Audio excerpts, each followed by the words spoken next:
കേരളത്തിലെ കോൺഗ്രസിൻ്റെ നേതാക്കന്മാരുടെ നിലപാടിലുണ്ടായിരുന്ന ഒരു വൈരുദ്ധ്യമാണ്. അത് കോൺഗ്രസിൻ്റെ നേതാക്കന്മാരുടെ നേരെ ഇ ഡി വരുമ്പോൾ അതിനെതിരെയുള്ള നിലപാട് അവരെടുക്കാറുണ്ട്. പക്ഷേ മറ്റുള്ളവരുടെ നേരെ ഇ ഡി വരുമ്പോൾ അവർ ആ നിലപാടെടുക്കാറില്ല എന്നുള്ളതാണ്.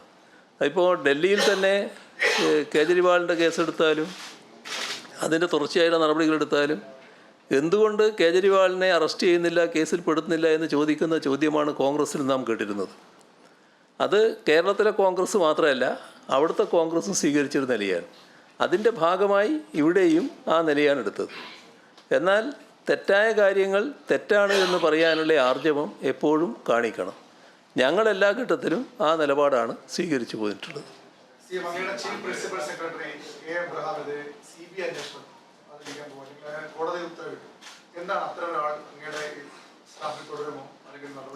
അതുമായി ബന്ധപ്പെട്ട് അദ്ദേഹം ഒരു കത്ത് എനിക്ക് തന്നിട്ടുണ്ട്. അതിൻ്റെ കാര്യങ്ങൾ പരിശോധിച്ചുകൊണ്ടിരിക്കുകയാണ്. നിയമപരമായി അദ്ദേഹം അതിനെ ചോദ്യം ചെയ്യാനും തയ്യാറാകുന്നുണ്ട്. സാധാരണഗതിയിൽ അതിൻ്റെ ഒരു ഘട്ടം എത്തിയതിനു ശേഷം നമുക്ക് തീരുമാനിക്കാം എന്ത് വേണമെന്നുള്ളത്. അതെ, അതായത് അതിൻ്റെ നിയമ പോരാട്ടത്തിൻ്റെ ഒരു ഘട്ടത്തിലേക്ക് കൂടി എത്തണം, എന്നിട്ടൊരു നിലപാടെടുക്കുക എന്നുള്ളതാണ് ഞാൻ കാണുന്നത്. എവിടെ എത്തുന്നു നോക്കാം.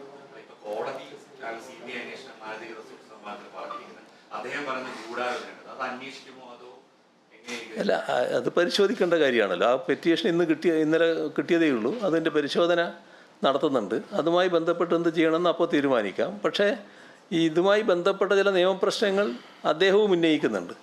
ആ നിയമപ്രശ്നങ്ങൾ ഒറ്റ കേൾവിയിൽ തള്ളിക്കളയാവുന്നതുമല്ല. അപ്പോൾ അത് പരിശോധിക്കട്ടെ, അതിനുശേഷം തീരുമാനിക്കുക എന്ത് വേണമെന്നുള്ളത്.